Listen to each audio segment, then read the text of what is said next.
I thought moving in with my girlfriend would be the best day of my life. Things have been getting stranger and stranger the longer I stay here. I met my girlfriend, Victoria, 7 months ago in a bar. We felt an instant connection and started dating 3 days later. She brought nothing but happiness. The perfect definition of a soulmate. So when I graduated from university, we both agreed to move in together. She's 2 years older than me and was already working, so I moved into her house. However, after moving in, everything went downhill. The first incident happened on the first night of moving in. Victoria works night shift, so she was getting ready to head out. "Babe, I'm off to work now. Just to tell you again, the neighbors next door get a little cranky at night, so just ignore them," she said sweetly. Yeah, I get it," I responded. I gave her a kiss goodbye and she left, leaving me alone in her house. I sat down on the kitchen table and got to work. For context, I work remotely as a character designer for a video game company. It was peaceful for a few hours until the clock hit 2 a.m. The cranky neighbors began screaming profusely. I couldn't hear what they were saying, but it sounded like an intense argument. I tried ignoring it for a while, but eventually the sound became unbearable. Banging was heard on the walls, glass shattering on the floor, followed by more screaming and arguing, so much so that it sounded like multiple voices overlapping each other. I tried blasting music in my headphones, but that didn't help. Eventually I couldn't take it anymore, so I called it a night and stopped working. The next day passed by in a flash. I chose not to tell Victoria about the neighbors since it was apparently normal and I didn't want her to think that it bothered me so much. It was her house after all. Nighttime came and I was watching TV in the sofa when the arguments from the neighbors came again. Thumping, glass shattering, furniture being thrown around. You'd think their house is a WWE ring. Jesus Christ, I muttered to myself. Suddenly, I started hearing banging on the door, followed by a blood-curdling scream. "What the fuck?" I said while pausing the movie I was watching. The neighbor was trying to break into the house. That's it.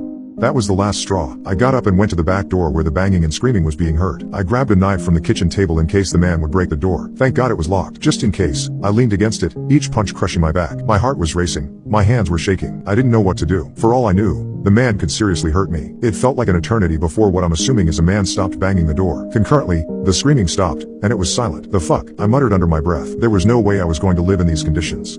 I decided that I was going to confront Victoria about it when she got home. With that in mind, I made sure all the doors were locked, windows shut, and went to bed. A few hours later at 6 a.m., my girlfriend got home and laid down in the bed next to me. She hugged me from behind and gave me a kiss on the nape, waking me up. "How's everything?" she asked softly. "Were the neighbors loud?" I grunted and turned my head to face her, rubbing my eyes.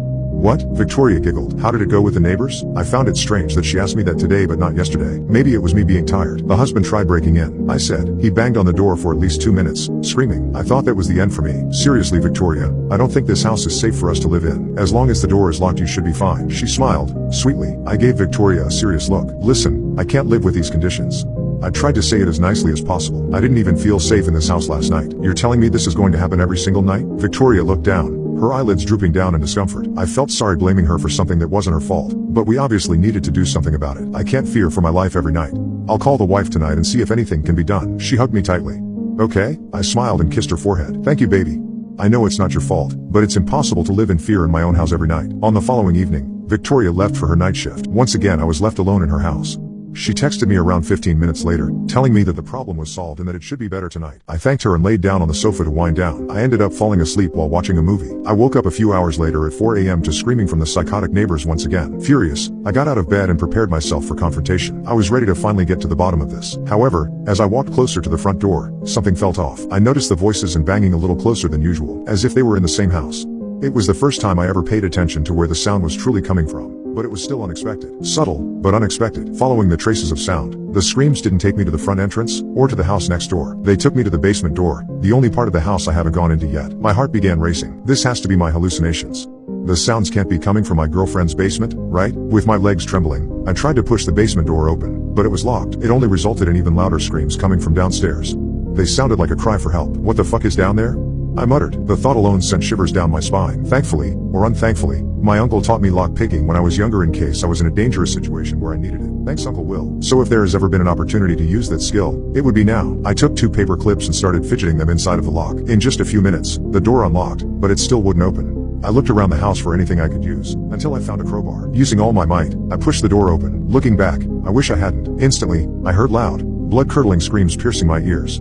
Screams that you would only hear in horror movies. Covering my ears, I forced my way downstairs. What I saw was horrific. Dead bodies of dozens of guys were organized in a line on the floor across the basement. Worst of all, every guy there looked to be around my age, many looking like the exes Victoria had talked about in passing. Above them was a jar. Inside it looked to be their faces with a large glow surrounding them. They were screaming in absolute, agonizing pain. From what I saw, it looked to be their souls.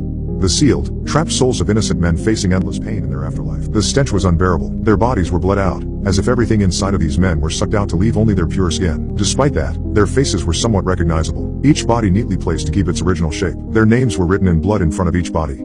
Jack, Noah, Michael, etc. Their screams sounded more like loud gasps from up close.